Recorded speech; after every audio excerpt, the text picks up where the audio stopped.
거룩 제1라엘 서론. 이 책에 있는 20편의 설교는 오늘날 많은 관심을 불러일으키는 주제인 성경적 거룩을 진작시키고자 하는 작은 노력의 일환입니다. 이는 그리스도를 사랑하고 그분의 나라를 세상에 확장하려는 사람이라면 누구나 힘을 보태야 할 대의입니다. 누구나 무엇이라도 할 수 있습니다. 저도 이 일에 미력이나마 보태려고 합니다. 직접적으로 논쟁과 관련된 것은 가급적 이 설교들에 포함시키지 않았습니다. 현대의 교사들과 저서의 실명은 되도록 언급하지 않았습니다. 제가 한 성경 연구, 개인적인 묵상, 성령의 조명하심을 구하는 기도, 그리고 옛 목회자의 저서로부터 얻은 결과들을 담아내는 것으로 그쳤습니다. 혹시 제가 여전히 잘못 알고 있는 부분이 있다면 죽기 전이라도 제대로 알 수 있게 되기를 바랍니다. 우리 모두는 보화를 가졌지만 질그릇에 담고 있어 부분적으로 볼 수밖에 없습니다. 항상 기꺼이 배우는 자가 되기를 원합니다. 거룩한 삶을 살고 하나님께 전적으로 성별된 삶을 사는 것은 지난 수년 동안 이 땅의 그리스도인에게 큰 관심거리가 아니었습니다. 너무나 많은 사람들이 정치적 논쟁이나 당파심, 세속성과 같은 것에 마음을 빼앗겨 경건한 마음을 많이 무뎌졌습니다. 안타깝게도 개인적 경건이란 주제는 저만큼 뒷전으로 물러나게 되었고 삶의 수준은 많은 부분에서 처참하리만큼 곤두박질 쳤습니다. 우리 구주 하나님의 교훈을 빛나게 하고 우리의 일상 습관과 성품으로 이 교훈을 더욱 아름답고 사랑스럽게 하는 일이 너무나 중요한데도 쉽게 간과하고 있습니다. 신앙이 있다는 사람이 신앙이 없는 사람에 비해 그다지 호감을 주지도 못할 뿐 아니라 오히려 더 이기적이고 착하지도 않다고 세상 사람들은 불평합니다. 하지만 이는 괜한 소리가 아닙니다. 위치나 비중을 생각해 볼 때 성화는 칭의만큼이나 중요합니다. 개신교가 아무리 바르게 가르치고 있다 해도 삶이 따르지 않으면 아무 소용이 없습니다. 무익하다 못해 오히려 더 해롭습니다. 예리하고 날카로운 세상 사람들은 그런 가르침을 거짓되고 공허하다고 멸시하고 급기야 기독교 신앙 자체를 싫어합니다. 우리 모두가 성경이 말하는 거룩이 온전히 회복되기를 바라고 있음을 분명히 압니다. 이 주제에 관한 관심이 고조되고 있어서 얼마나 감사한지 모릅니다. 하지만 거룩이라는 주제는 바른 기초 위에서 다루어져야 합니다. 성경적 거룩에 대한 관심이 미숙하고 부당하고 편향된 주장으로 손상되어서는 안 됩니다. 이런 주장이 넘쳐난다고 해서 놀라서도 안 됩니다. 사탄은 참된 거룩의 능력을 잘 압니다. 거룩에 대한 관심이 일어나면 자기 나라가 얼마나 치명적인 타격을 받을지도 잘 알고 있습니다.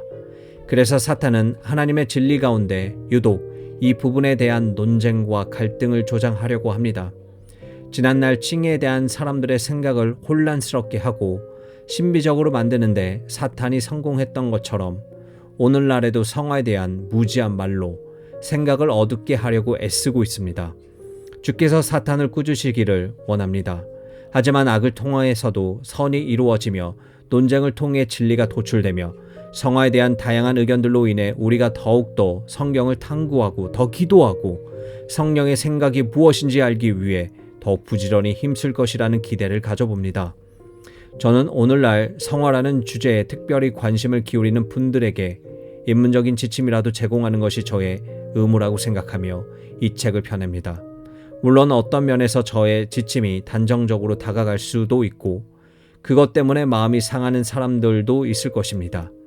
하지만 하나님의 진리에 관한 문제에서는 어느 정도 그런 것을 감수할 수밖에 없습니다. 그래서 저는 물음의 형태로 몇 가지 지침을 제시하겠습니다.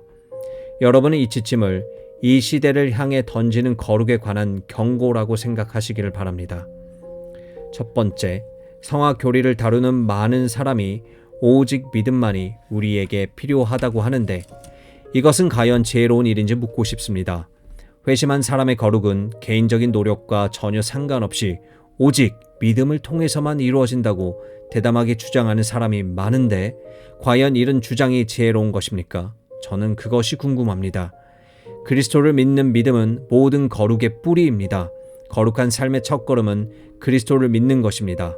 믿음을 갖기까지는 한 톨의 거룩도 거둘 수 없습니다.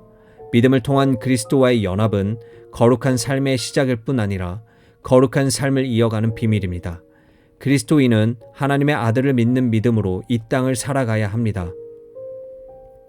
믿음은 우리 마음을 정결하게 합니다. 믿음은 이 세상을 이기는 승리입니다. 믿음으로 신자는 좋은 평판을 얻습니다. 제대로 교육받은 그리스도인 가운데 이 모든 진리를 부정할 사람은 아무도 없습니다. 하지만 성경은 참된 그리스도인의 거룩을 위해서는 믿음뿐 아니라 개인적인 노력도 필요하다고 가르칩니다. 내가 육체 가운데 사는 것은 하나님의 아들을 믿는 믿음 안에서 사는 것이라고 말했던 사도가 성경의 다른 곳에서는 자신이 싸운다, 다른박질한다, 몸을 쳐서 복종하게 한다고 말합니다.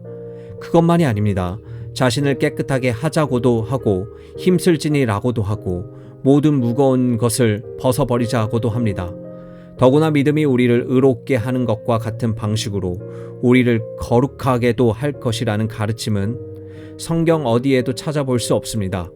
의롭다함을 얻는 믿음은 일을 하는 것이 아니라 그저 그리스도를 의지하고 신뢰하는 은혜입니다. 하지만 성결하게 하는 믿음은 삶으로 역사하는 은혜입니다. 이 믿음은 사랑하고 역사하고 시계 태역과 같이 속사람 전체를 움직입니다. 요컨대 믿음으로 거룩하게 된다는 표현은 신약 성경에서 단 한 번 발견됩니다. 예수께서 사울에게 이렇게 말씀하셨습니다. 내가 너를 구원하여 그들에게 보내어 그들로 하여금 죄사함과 나를 믿어 거룩하게 된 무리 가운데서 기업을 얻게 하리라. 여기에서 나를 믿어라는 구절은 바로 뒤에 따라오는 거룩하게 된 이라는 말만 꾸미는 것이 아니라 그 앞에 있는 죄사함까지도 포함한 전체 문장을 수식한다는 헨리 엘포드의 해석에 동의합니다. 그렇게 볼 때 이 구절의 의미는 이렇습니다. 나를 믿어 거룩하게 된 무리 가운데서 죄사함과 기업을 얻게 하리라. 믿음으로 말미암은 거룩이라는 표현은 신약 성경 어디에도 없습니다. 하나님 앞에 의롭다함을 받는데 꼭 필요한 한 가지가 그리스도를 믿는 믿음이라는 사실에는 이론의 여지가 없습니다. 믿는 모든 사람은 의롭게 됩니다. 이를 아니할지라도 믿는 자에게 의가 전가됩니다. 믿음만이 의롭게 한다는 말은 지극히 바르고 성경적이지만 믿음만이 거룩하게 한다라는 말은 그렇게 바르지도 성경적이지도 않습니다. 이 말에 대해 많은 설명을 할 수도 있겠지만 다음 한 가지면 족할 것입니다. 사람이 의롭게 되는 것은 율법의 행위에 있지 않고 믿음으로 된다고 사도 바울이 말합니다. 반면에 우리의 거룩함도 율법의 행위에 있지 않고 믿음으로 말미암는다는 말은 단 한 번도 들어보지 못했습니다. 오히려 야고보 사도는 우리가 의롭게 되었음을 사람 앞에 가시적이고 분명하게 의롭게 되었다고 드러낼 수 있는 믿음은 행함이 없으면 그 자체가 죽은 믿음이라고 분명하게 말합니다. 거룩한 삶에 있어서 행위를 무시하는 사람이 누가 있느냐고 항변하는 사람도 있지만 그렇게 말하고 마는 것보다 이 부분을 더 확실히 하는 것이 좋을 것입니다. 두 번째, 산상수훈이나 사도 바울이 쓴 대부분의 서신들 후반부에서 볼 수 있듯이 일상에서의 거룩함에 대한 많은 실천적인 권고를 약화시키는 것이 과연 지혜로운가 하는 것입니다. 그렇게 하는 것이 하나님의 말씀을 균형 있게 사용하는 것인지 의심스럽습니다. 스스로 신자라고 고백하는 사람들은 누구든지 날마다 자기를 구별하고 하나님과 교제하는 삶에 힘써야 합니다. 우리가 날마다 맞닥뜨리는 짐을, 그것이 크든 작든 주 예수 그리스도께 가지고 가서 그분께 맡겨드리는 습관을 들여야 합니다. 제대로 가르침을 받은 사람의 자녀라면 이 말을 부정할 사람은 아무도 없습니다. 하지만 양심을 아프게 하지도 않고 감정을 상하게 하지도 못하는 거룩한 삶에 대한 일반적인 권고 이상의 것이 우리에게 필요하다고 신약 성경은 분명히 가르칩니다. 이 주제를 다루는 사람이라면 일상에서 거룩함을 빚어내는 특정한 요소와 세부적인 권고를 신자에게 분명하고 거룩하게 제시하고 강조해야 합니다. 참된 거룩은 단지 믿음과 느낌의 문제가 아니라 능동적인 행함과 수동적인 은혜가 우리의 행함과 태도를 통해 나타나는 것입니다. 참된 거룩은 우리의 말과 성품, 본성적인 필요와 성향을 통해 그리고 부모와 자녀, 주인과 종, 남편과 아내, 통치자와 백성으로서의 우리의 행위를 통해 나타납니다. 우리의 몸가짐, 시간 사용, 일터에서의 행동, 아플 때나 건강할 때의 행동을 통해 부요할 때와 가난할 때 우리의 처신 등을 통해 나타납니다. 오래전 경건한 저자들은 이 모든 문제를 속속들이 다루었습니다. 우리가 무엇을 믿고 느껴야 하는지, 어떻게 해야 우리 마음에 거룩이 뿌리 내리는지에 대한 원론적인 언급 정도만 만족하지 않았습니다. 그들은 더 깊이 파고 들어갔고 더 세부적으로 나아갔습니다. 그리스도 안에 거하는 거룩한 사람이 가정이나 직장에서 무엇을 하고 어떻게 지내야 하는지에 대해 구체적으로 언급했습니다. 요즘 일어나고 있는 운동이 이런 가르침에 충분히 관심을 기울이고 있는지 의문입니다. 사람들은 자기를 내려놓고 헌신과 믿음으로 거룩하게 된다는 요지의 열정적인 외침을 듣고 나서 놀라운 은혜를 받았다고, 드디어 더 높은 수준의 삶을 찾았다고 떠벌립니다. 그런데 정작 그들의 가족과 친구들이 볼 때 일상의 행실과 성품에서 진보와 변화가 나타나지 않는다면 그리스도가 전파하는 데 막대한 해를 끼칠 뿐입니다. 참된 거룩은 단지 내적인 감흥이나 감동으로 되는 것이 아닙니다.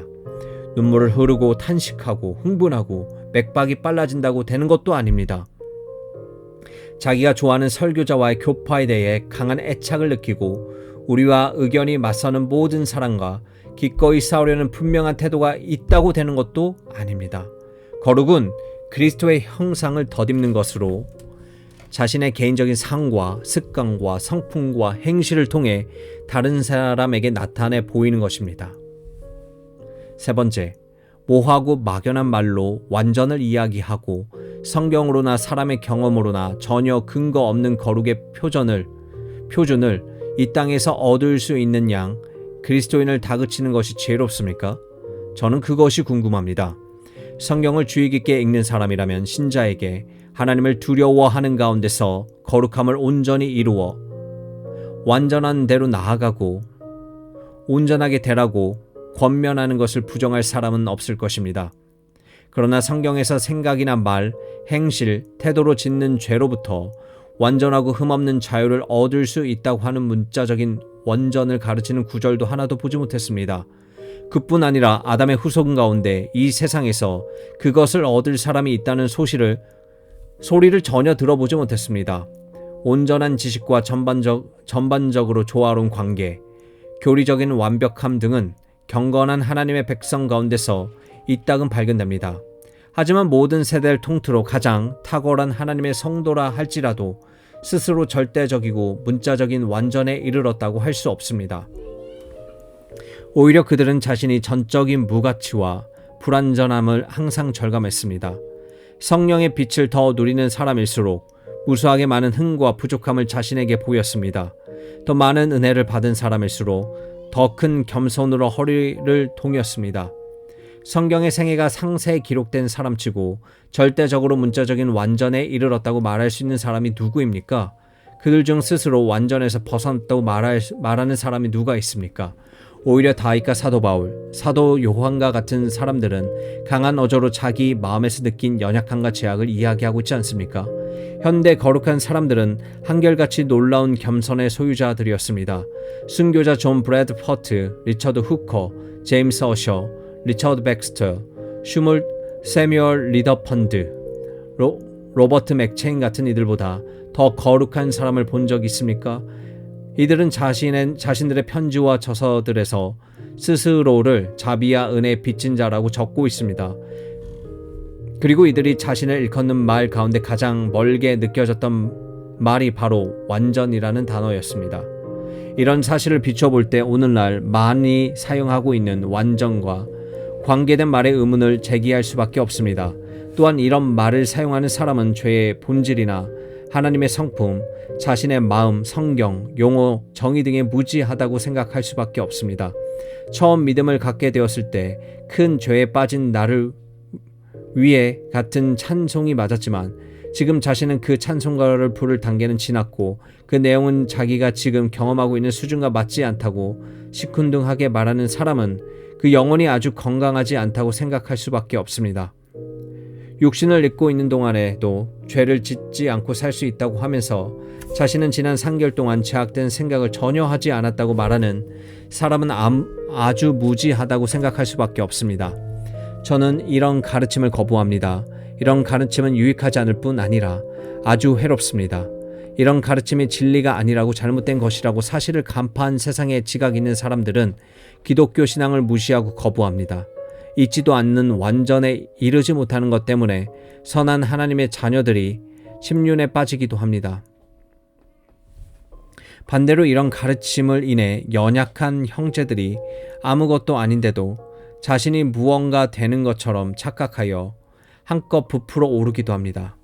한마디로 이런 가르침은 위험한 속임수에 불과합니다.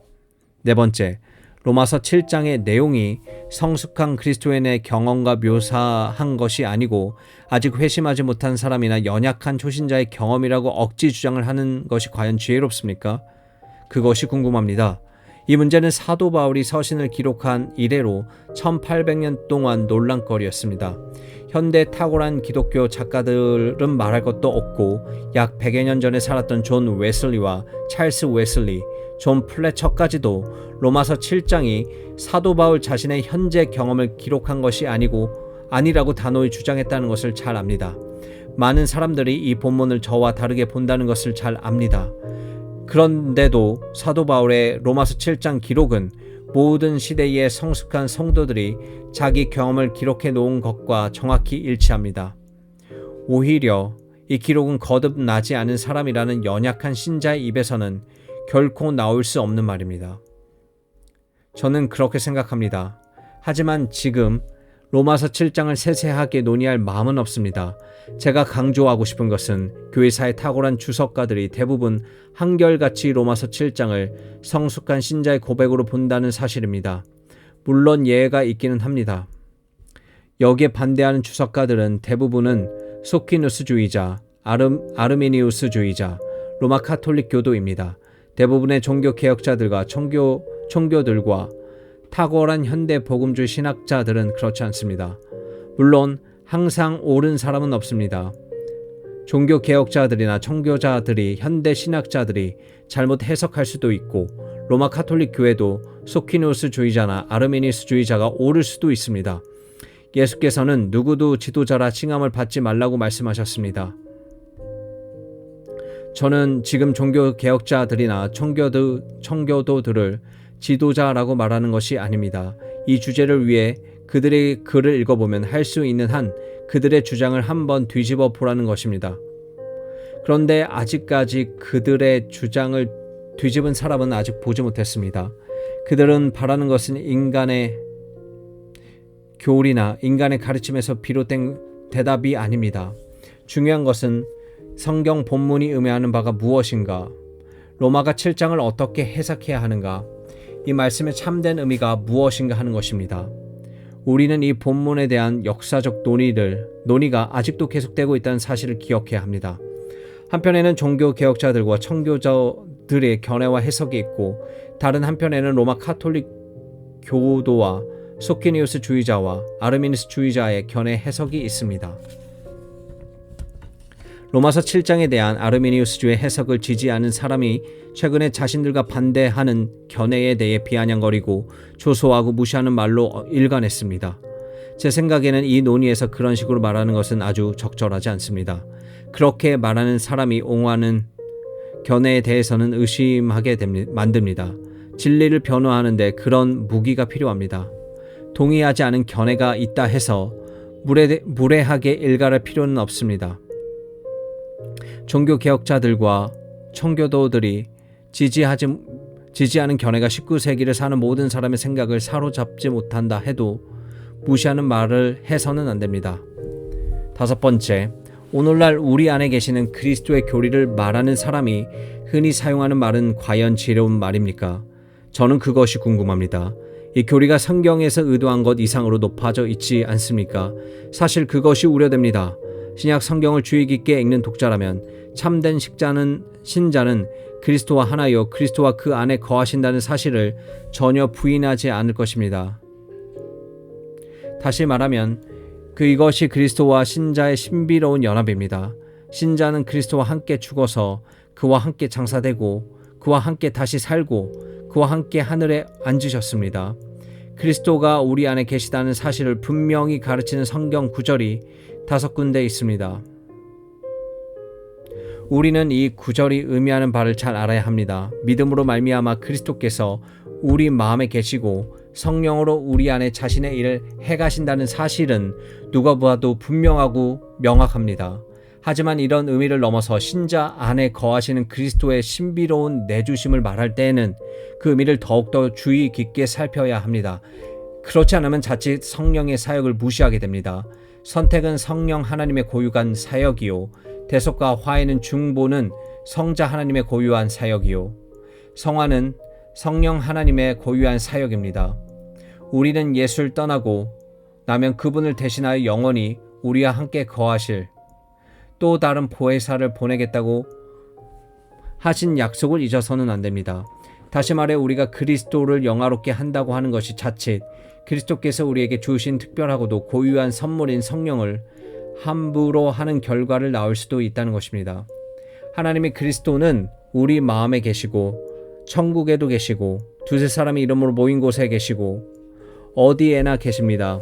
그럼에도 불구하고 우리는 우리의 머리와 대제사장 되시는 부활하신 그리스도께서 그분의 재림 때까지 하늘 보좌 우편에 우리를 위해 중보하고 계시고 그분이 떠나시면 우리가 보내겠다고 약속하신 성령을 통해 지금도 그분의 백성 마음에는 역사하시는 사실을 잊지 말아야 합니다. 로마서 8장 9절과 10절 비교해 보면 이 사실이 확연히 드러납니다. 이 말씀을 통해 우리 안에 계시는 그리스도는 다름 아닌 그의 성령으로 말미암아 우리 안에 거하시는 그리스도인입니다. 무엇보다 사도 요한의 말은 이 사실을 가장 극명하게 드러납니다. 우리에게 주신 성령으로 말미암아 우리 안에 거하시는 줄을 우리가 아느니라. 제 말에 오해가 없기를 바랍니다. 우리 안에 계시는 그리스도라는 말이 비성경적이라는 의미가 아닙니다. 이 말의 의미에 대해 필요 이상의 가치를 두게 될 경우 성경의 의미와 부합하지 않을 수도 있고 우리도 모르는 사이 큰 위험을 야기할 수도 있다는 말입니다. 오늘날 많은 사람들이 이 말의 의미를 제대로 알지 못하고 무분별하게 사용하여 전능하신 성령의 역사를 손상시키고 무색하게 만드는 것이 두렵습니다. 이 부분에 대해 제가 유난스럽게 반응한다고 생각하는 독자는 세뮤얼 리더퍼드의 영적인 적 그리스도라는 책을 보시기 바랍니다. 이 책에 보면 신자 안에 거하시는 그리스도의 교례에 대한 잘못된 가르침으로 인해 두세기 전에 극단적 이단이 일어났음을 알 수 있습니다. 리더퍼드가 맞서 싸웠던 솔트마시나 델 타운 같은 거짓 교사들의 가르침은 처음에 우리 안에 계시는 그리스도라는 개념에서 출발한 반율법주의와 광신주의가 가장 악독한 형태로 변해갔습니다. 회개하고 믿고 행하는 것은 신자 자신이 하는 것이 아니라 그 안에 사는 그리스도가 한다는 이들의 주장을 보면 이들이 신자 개인의 상과 인격이 어느 정도까지 분리해 놓고 있는지 알 수 있습니다. 이 끔찍한 오류는 이제는 내가 사는 것이 아니요 오직 내 안에 그리스도께서 사는 것이라 와 같은 말씀을 무리하게 푸는 데 비롯되었습니다. 그 결과 이런 가르침을 따랐던 사람들은 자신이 무엇을 하든 그 일에 대한 책임이 자신에게 없다는 결론에 이르렀습니다. 신자는 죽어서 이미 장사되었고 저 그리스도만이 그들 안에 살면서 그들을 위해 모든 것을 한다는 것입니다. 결과적으로 그들은 아무런 가책도 없이 육신의 연약함을 구하고 아무 꺼리낌 없이 죄를 짓기 시작했습니다. 왜곡되고 파장된 진리는 가장 위험한 이단들의 어미가 될 수 있음을 잊어서는 안 됩니다. 우리 안에 계신 그리스도라는 말을 할 때는 그것이 무슨 의미인지 먼저 잘 설명해 주어야 합니다.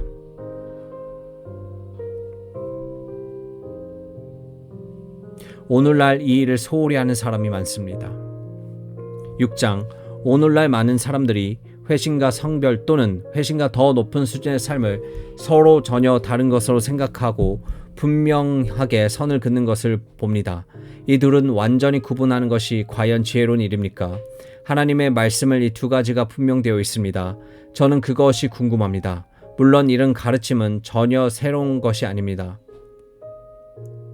로마 카톨릭 저자들은 교회를 죄인, 회심자, 성도의 세 부류로 나눌 수 있다고 주장해 왔습니다. 오늘날 현대 교사들도 신앙을 고백하는 그리스도인을 회심하지 않는 자, 회심한 자, 완전한 성화의 삶을 살아가는데 더 높은 수준의 삶에 도달할 자의 세 부류로 나누기도 합니다. 제가 보기에 이런 구분은 예나 지금이나 별로 다르지 않아 보입니다. 하지만 이런 구분이 새로운 것이든 예전부터 있어 온 것이든 로마 카톨릭에서 비롯되었다는 성공회에서 비롯되었든 간에 중요한 것은 성경에서 그 근거를 전혀 찾아볼 수 없다는 점입니다. 성경은 항상 사람을 두 부류로 나눕니다. 산자와 죄 가운데 죽은 자, 신자의 불신자, 회심한 자의 회심하지 않은 자, 좁은 길로 가는 자와 넓은 길로 가는 지혜로운 자와 미련한 자, 하나님의 자녀와 마귀의 자녀로만 나눕니다. 그리고 이 큰 범주 안에 있는 사람들의 죄와 은혜의 정도는 각각 다르고 다양합니다. 그러나 그 차이가 분명한 것은 아닙니다. 이를테면 한 승강장에 서 있는데 높이가 다른 것에 불과합니다. 물론 두 범주 사이에 무한한 간극이 있습니다. 생명과 사망, 빛과 어둠, 천국과 지옥의 차이만큼이나 멉니다. 하지만 사람을 세 가지로 범주로 나눈다는 말은 성경에서 전혀 들어본 적이 없습니다. 저는 성경이 전혀 언급하지 않는 희한한 구분을 인정할 수 없을 뿐 아니라 두 번째 회심이라는 개념을 몹시 싫어합니다. 은혜는 정도마다 큰 차이가 있고 영적인 삶을 항상 성장한 것이기 때문에 신자는 은혜 안에 자라기 위해 항상 힘써야 합니다. 하지만 신자가 신비로운 은혜를 통해 단번에 완전한 성별과 지복의 상태에 이르게 된다는 이론을 받아들일 수 없습니다. 이런 주장은 너무나 인위적으로 보입니다. 성경에서 이런 식의 변화에 대해 언급하는 구절을 전혀 찾아볼 수 없습니다. 은혜, 지식, 믿음, 사랑, 거룩, 겸손, 영적인 마음이 점진적으로 성장하는 것이 성경에 분명히 가르치고 있고 많은 성도들의 삶을 잘 보여주고 있습니다. 하지만 갑작스럽고도 즉각적인 변화를 통해 신자가 회심해서 성별로 급작스럽게 건너뛴다는 말은 성경 어디에서도 보지 못했습니다. 하나님 앞에 성별되지 않는 사람이 하나님께 회심한다는 것이 가능한지 모르겠습니다. 물론 은혜가 더할수록 하나님 앞에 더 성별되는 것이 사실입니다. 하지만 회심하고 거룩한 후에 성별되지 않는다는 회심은 도대체 무슨 의미인지 모르겠습니다. 성별이 없는 회심과 거듭남은 도대체 어떤 것입니까? 성별이 없는 회심이 있습니까?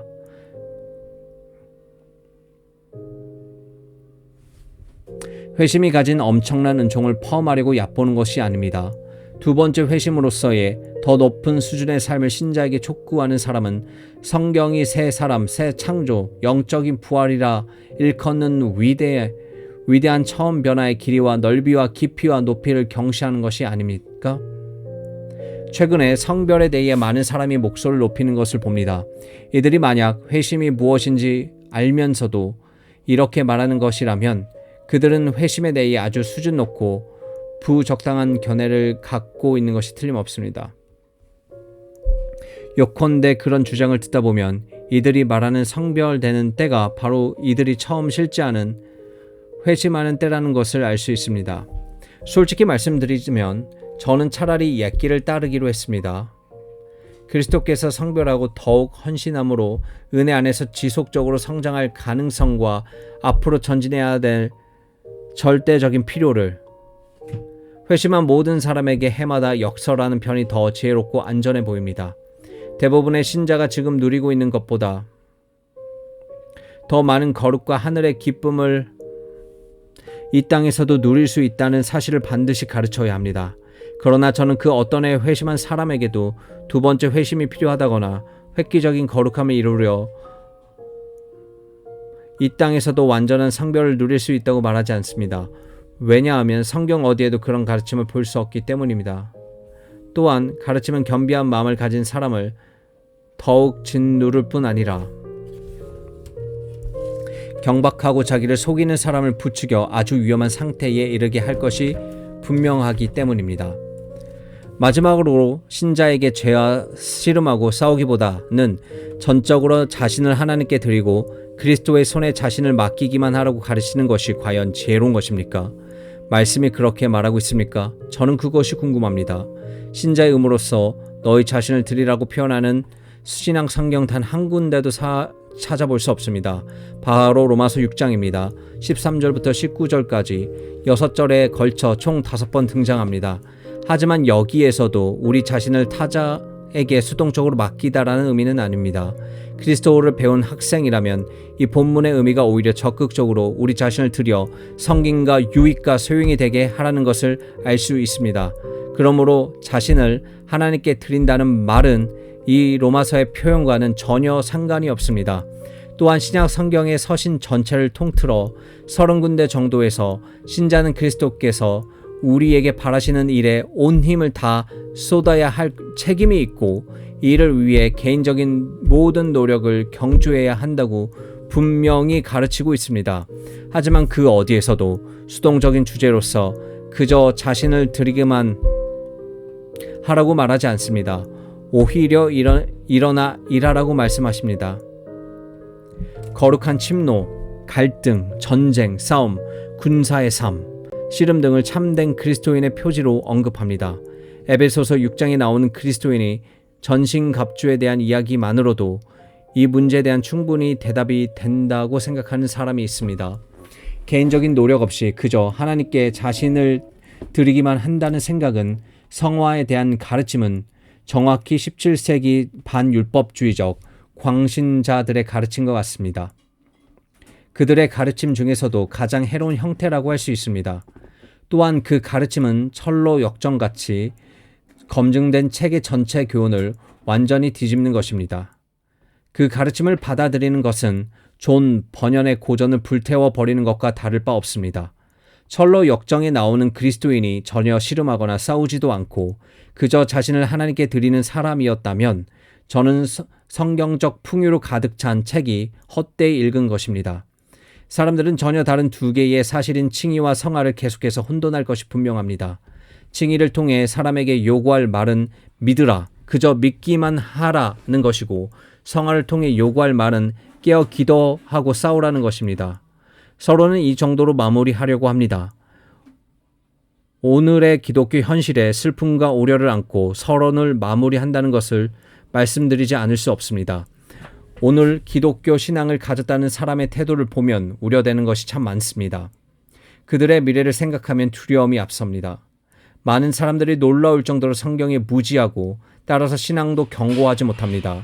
이런 사람들은 어린아이와 같이 온갖 교훈의 풍조에 흔들리거나 이리저리 밀려 다닐 수밖에 없습니다. 아테네 사람들과 같이 무엇인가 새로운 것에만 관심이 있을 뿐 일반적인 것이나 우리 조상들을 통해 다져진 것에는 병적인 염증을 느낍니다. 새로운 목소리나 현대적인 가르침을 듣기 위해서는 구름처럼 몰려들지만 자신이 듣는 것이 과연 진리인지에 대해서는 숙고하지 않습니다. 사람들이 감정을 불러일으키고 선정적이고 성풍적인 인기를 끄는 가르침을 끊임없이 멸망합니다. 그들에게는 일종의 산발적이고 감정적인 기독교에 대한 건강하지 못한 욕구가 있습니다. 많은 사람들의 신앙생활은 사도 베드로가 말한 온유하고 안정한 심령과는 전혀 상관이 없고 영적으로 술 취해 사는 것과 다르지 않습니다. 많은 사람들이 과장된 찬양으로 쉴 새 없이 감정을 자극해주고 감정에 격해 큰 소리로 울 수 있는 군중 집회 같은 것에만 관심을 둡니다. 교류의 차이를 전혀 분별할 수 없게 만드는 무지가 팽배해 있습니다. 설교자가 똑똑하고 열정적이만 하면 다른 것은 별로 문제될 것이 없습니다. 여러분이 만약 이런 것에 대해 조금이라도 문제 삼기라도 하면 이내 여러분은 편협하고 관대하지 못한 사람으로 여겨질 뿐입니다. 이런 사람의 눈에는 D.L. 무디와 토머스 하웨이스, 스탠리 학장과 참사 리든, 알렉산드 메초노치, 피어셜 스미스와 같은 사람이 별로 다르지 않게 보일 것입니다. 너무나 슬픈 사실입니다. 하지만 이보다 더 슬픈 사실은 진심으로 거룩을 증진하고자 했던 사람이 서로에 대한 오해와 반목으로 하나 둘씩 떨어져 나가기 시작했다는 것입니다. 우리는 정말 큰 공경에 처해 있습니다. 저는 더 이상 젊은 목회자가 아니라는 사실을 잘 압니다. 생각이 굳어져서 새로운 교리를 쉽게 받아들이지 못하는지도 모릅니다. 저는 묵은 것이 좋다고 생각합니다. 저는 복음주의 신학의 구학파에 속해 있습니다. 따라서 리차드 쉽스와 토머스 맨턴에 쓴 믿음의 삶이 윌리엄 로메인이 쓴 믿음의 삶, 노정 그리고 승리에서 발견되는 성화에 대한 가르침으로 만족합니다. 그러나 거룩에 대한 새로운 견해를 받아들인 후배들 사이에 까닭없는 분리가 계속되지 않았으면 좋겠습니다. 그들이 오늘날 그리스도인의 삶에 대해 더 고상한 표준이 필요하다고 생각합니까? 저도 그렇게 생각합니다. 그들이 거룩에 대해 더 강하고 분명하고 온전한 가르침이 필요하다고 생각합니까? 저도 그렇게 생각합니다. 그들이 칭의뿐 아니라 성화의 저자와 뿌리이신 그리스도가 더 높임을 받아야 한다고 생각합니까? 저도 그렇게 생각합니다. 신자가 믿음으로 살도록 더 많이 권면받아야 한다고 생각합니까? 저도 그렇게 생각합니다. 행복과 의미 있는 섬김의 비밀로서 하나님과의 친밀한 교제를 신자에게 더 촉구해야 한다고 생각합니까? 저도 그렇게 생각합니다. 이 모든 일에 있어서 우리의 생각이 같습니다. 하지만 만약 이들이 여기에서 더 나아가려고 한다면 저는 그들이 가는 길을 주의하라고 당부할 뿐 아니라 그들이 그렇게 하는 이유가 무엇인지 분명히 설명해 보라고 요구할 것입니다. 마지막으로 생소하고 기괴한 용어와 어구로 성화를 가르치는 것을 반대하지 않을 수 없습니다. 거룩을 증진하려는 운동은 결코 새로 만들어낸 표현이나 편향된 진술통에 되는 것이 아닙니다. 분명한 본문에 집착하거나 한 진리를 위해 다른 진리를 희생하고 본문을 풍요적으로 해석하여 인위적으로 조화시킨다고 되는 것도 아닙니다. 성령이 의도하지 않은 의미를 끌어내거나 우리가 보는 것처럼 보지 못하거나 정확한 우리와 같은 방식으로 일하지 않는 사람을 폄하거나 신랄하게 비난한다고 되는 것도 아닙니다. 이런 태도는 평화를 이루기는커녕 오히려 많은 사람을 밖으로 내몰아 더 멀어지게 합니다. 참된 성화를 증진하는 데 도움이 되기보다 오히려 방해거리가 됩니다. 하나님의 자녀들을 다투게 하고 이간시키는 거룩 운동은 일단 의심해야 합니다. 그리스도를 위해 진리와 사랑의 이름으로 우리는 거룩뿐 아니라 평화도 추구해야 합니다. 하나님이 짝 지어주신 것을 사람이 나누지 못할지니라. 영국의 그리스도인에게 개인적인 거룩이 더해가는 것이야말로 제 마음의 소원이고 날마다 하나님께 드리는 저의 간구입니다. 거룩에 자라기 위해 힘쓰는 모든 사람이 성경을 더 균형 있게 읽고 교리를 신중하게 분별하고 헛된 것을 버리고 귀한 것을 분별하기 위해 더욱 힘쓰고 분발할 것을 믿습니다.